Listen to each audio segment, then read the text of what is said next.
شام کا دربار بھرا ہوا ہے. خیبر شکن کے ولی عہد کی آمد ہوئی. باب الداخل سے حسن داخل ہوئے.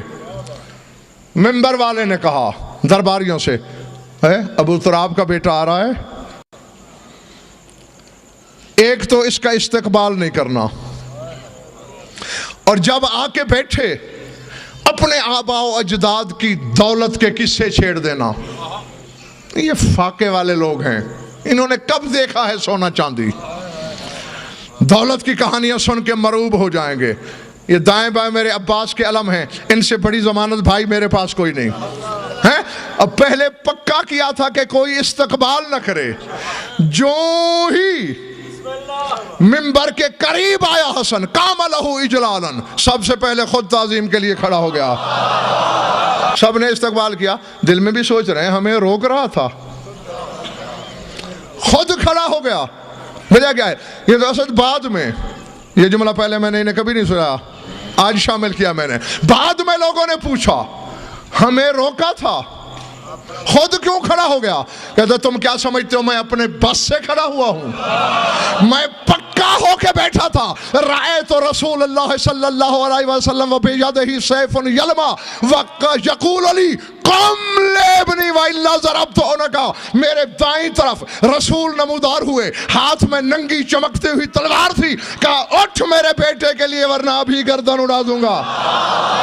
بیٹھے حسن، اشارہ کیا کہ چلو تعظیم تو ہو گئی، اگلا پروگرام.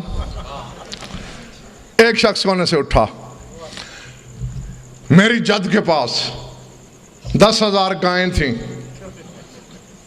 دوسرے نے کہا میرے ابا کے پاس 20,000 اونٹ تھے. میرے باپ کی دولت تولنے کے لیے ترازو نہیں ملتے تھے. سنتا رہا حسن، سنتا رہا حسن، بولتا رہا دربار. اچانک مشیت الہی نے کرسی پہ کروٹ بدلی. اچانک اٹھا، صحیفہ کبریائی پہ سرخی جلالت آئی. لسان اللہ کے بیٹے کی زبان کے تیور بدلے، لہجے میں تلخی کھلی. تخت پہ بیٹھے ہوئے کی آنکھوں میں آنکھیں ڈال کے حسن نے کہا یبن اوکلت الاکباد اہؤلاء یفتخرون علی بالامہات والاجداد ابن الامجاد انا ابن نجیبات الاخبار نحن شرکاء الرحمن وزین الجنان وحجج الرحمن واللہ الذی لا الہ الا هو لو شئت لجعلت العراق شاما والشام عراقا والرجل امرأة والمرأة رجلا فقام رجل من الحزار وقال یا ابن ابی تراب من یقدر على ذلك فنظر الامام الیہ شذرا وقال اما تستحیین ان تقضی بین الرجال. جب کس سے عروج پہ پہنچے دولت کے، عالم جلالت میں، عالم غضب میں، کرسی چھوڑی حسین کے امام نے. زیغم اس سے بڑا تعارف شاید میں زندگی بھر حسن کا نہ کرا سکوں، جو حسین کا بھی امام ہو، جو حسین جیسی حجت کلیہ پر حجت ہو، جو علی کی دستار کا دوہرا دوہرا وارث ہو. ولایت کی دستار کا الگ، ولی عہدی کی دستار کا علیحدہ. عالم جلال میں وجہ اللہ چہرے پہ غضب کی لکیریں ابھری اور فرمایا کیا؟ یبنا اوکلت الاکباد، اور جگر چبانے والی بد کردار عورت کے نالائق بچے. یبنا اوکلت الاکباد، اے جگر چبانے والی عورت کے ناخلف بیٹے. ہؤلاء یفتخرون علی بالامہات والاجداد. جاگنا، کہا درباری چمچوں کو سکھا کر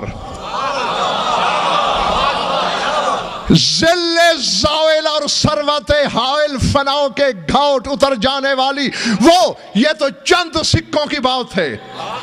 کیا تو نہیں جانتا میں اس علی کا بیٹا ہوں جو کہتے ہیں واللہ دنیاکم ہذہ اذہد عندی من عطفت انزن. میرے باپ نے خطبہ شکشکیہ دیتے ہوئے برسر منبر نہیں کہا تھا کہ تمہاری یہ پوری خدائی علی کی نگاہوں میں بکری کی چھینک سے بھی زیادہ ذلیل ہے. بکری چھینک مارے نا تو کثیف پانی نکلتا ہے ناک سے. علی کہتے ہیں اس پانی سے بھی زیادہ پست ہے پوری دنیا. تو ایک ملک کے چند سکوں پہ مجھے مرعوب کرنا چاہ رہا ہے. مقابلہ تیرا میرا ہے نا. تو اپنے دل میں میرا مد مقابلہ اپنے آپ کو سمجھتا ہے. درباریوں کو الگ کر. جاگو پنڈی والو, ہٹا درباریوں کو. اٹھ منبر پہ کھڑا ہو جا. میں اپنی ماں فاطمہ سے لے کر حوا تک اپنی ماں کا کردار بتاتا ہوں اونچی آواز سے. تو میرے کان میں بتا دے. میں بآواز بلند بتاتا ہوں, تو اعلان کر کے نہ بتا, میرے کان میں بتا. سر جھک گیا. میں تو نہیں جانتا انا ابن الامجاد, اس خاندان کا فرد ہوں میں جس کا ہر مرد مجید ہے, یا عرش مجید ہے, یا قرآن مجید ہے, یا میرے خاندان کا فرد مجید ہے. اللہ انامن نجیبات الاخبار ابکار. اے امیر شام, میں جس خاتون کی جھولی میں لیٹا ہوں, ہر اس خاتون کی ہر چادر قرآن کا غلاف بن سکتی ہے. جی یہاں صرف حسن کی والدہ نہیں, فضہ بھی شامل ہو رہی ہے. کیونکہ فضہ کی بھی جھولی میں لیٹتا رہا ہے حسن, اور جن کی نوکرانیوں کی چادریں قرآن کے غلاف کی برابری کریں. چادر تطہیر کی برابری کون کرے گا بھائی؟ فرمایا اللہ کی قسم ہم قرآن کے شریک ہیں. جو قرآن کی حقیقت ہے, یہ جو تم پڑھتے ہو یہ والا نہیں, جو اس کے لدن میں ہے وہ والا, اور جو اللہ کے لدن میں ہے وہ حرفوں والا نہیں. جو کہ زیدی صاحب لدن میں نہ تو لفظ ہیں, نہ جملے ہیں, نہ حرف ہیں, نہ صوت, نہ آواز. جی ان کو آواز دینے والے بھی یہ خود ہیں. جی اللہ کے کلام کو الفاظ کا پیکر عطا کرنے والے بھی یہ خود ہیں. جس طرح تمہارا دل ارادہ کرتا ہے, زبان لفظ دیتی ہے, وہ بے دل ارادہ کرتا ہے, 14 اسے لفظ عطا کرتے ہیں. سمجھ میں آ رہی ہے میری بات یا نہیں؟ جی فرمایا ہم قرآن کے شریک ہیں, ہم تمام بہشتوں کی زینت ہیں, ہم رحمان کی حجتیں ہیں. قسم ذات واجب کی, اگر میں حسن چاہوں,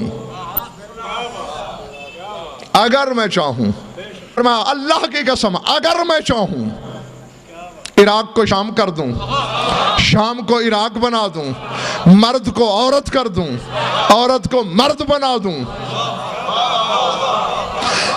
بس یہی پہنچا تھا حسن. کام رجل من ہزار. حاضرین میں سے ایک شخص کھڑا ہوا, حق کے نمک ادا کرنا چاہا, نمک حلالی کر رہا تھا دربار سے, ہاں پیسے حلال کر رہا تھا. کہتا یا ابن ابی تراب میں یقدر علی ذالک. ابو تراب کے بیٹے اتنا بڑا دعویٰ, عراق کو شام, شام کو عراق, مرد کو عورت, عورت کو مرد, میں یقدر علی ذالک. کس کی قدرت ہے؟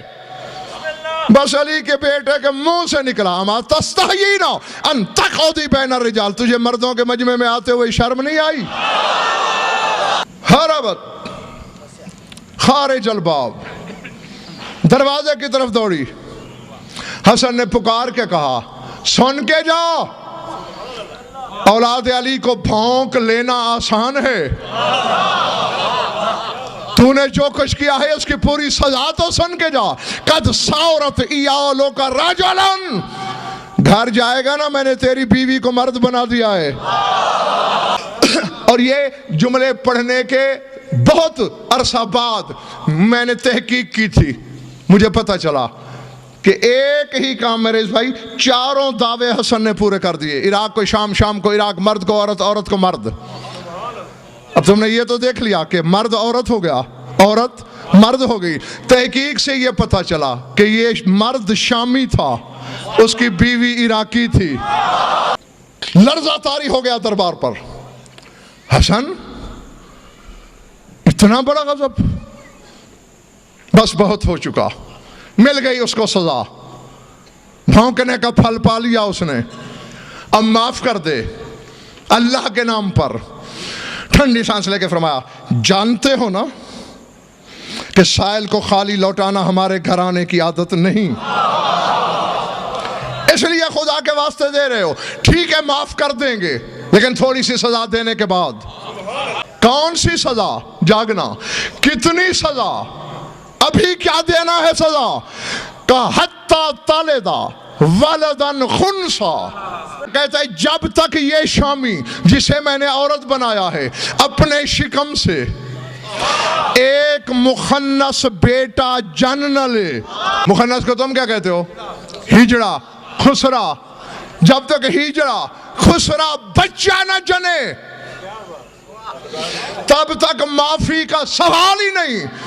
صاحب دربار نے پوچھا حسن اگر اسے ماں بنانا ہی ہے مرد کو تو پھر بیٹی کیوں نہیں، بیٹا کیوں نہیں، یہ ہجڑا کیوں؟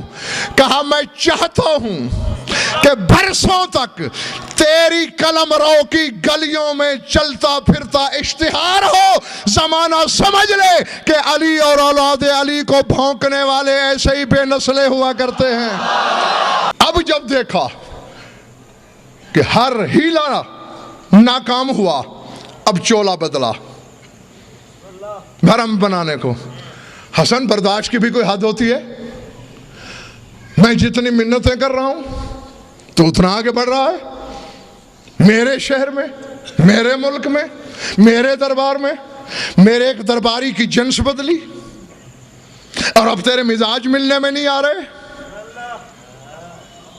کیا؟ ڈانٹ ڈپٹ کے شاید میں اپنا کچھ روب قائم کر لوں گا، بس یہ کہنا تھا ہمارے معاشرے میں مرد لڑے اور ایک شریف ہو اور اس کے منہ نہ لگنا چاہے، وہ لڑتا نہیں، وہ کہتے چل بھائی چل۔ اور اگر کوئی عورت کسی شریف عورت سے لڑ رہی ہو اور وہ نہ لڑنا چاہے یا کسی مرد سے یا عورت سے، تو پھر کیا کہتے ہیں؟ چل ری چل یا چل نہیں چل، یہی کہتے ہیں نا۔ تو عرب والے کیا کہتے ہیں؟ مرد کو کہنا ہو نا چل تو کہتے ہیں سر، اور عورت سے کہنا ہو تو کہتے ہیں سیری۔ مرد سے کہتے ہیں سر، عورت سے کہتے ہیں سیری۔ جب یہ کہا نا کہ برداشت کی بھی کوئی حد ہوتی ہے، کب تک میں اپنی بے عزتی برداشت کروں؟ عالم جلال میں حسن اٹھا، فرمایا اما تعلم ان العرش سریری وَأَحْمَدُ ضَمِيرِي وَعَلِيٌّ أَمِيرِي وَالْحُسَيْنُ وَزِيرِي إِن شِئْتَ أَقُلْ لَكَ سِيرِي۔ فرمایا لکڑی کے تخت پہ بیٹھ کر اترانے والے احمق، تو جانتا نہیں عرش میرا تخت ہے۔ اما تعلم ان العرش سریری، عرش میرا تخت ہے، وَأَحْمَدُ ضَمِيرِي محمد میرے ضمیر کا نام ہے، وَعَلِيٌّ أَمِيرِي میرا سردار علی ہے، وَالْحُسَيْنُ وَزِيرِي میرے وزیر کا نام حسین ہے۔ ان شئت أقل لك سیری، چپ ہوتے ہو یا تمہیں بھی کہہ دوں سیری؟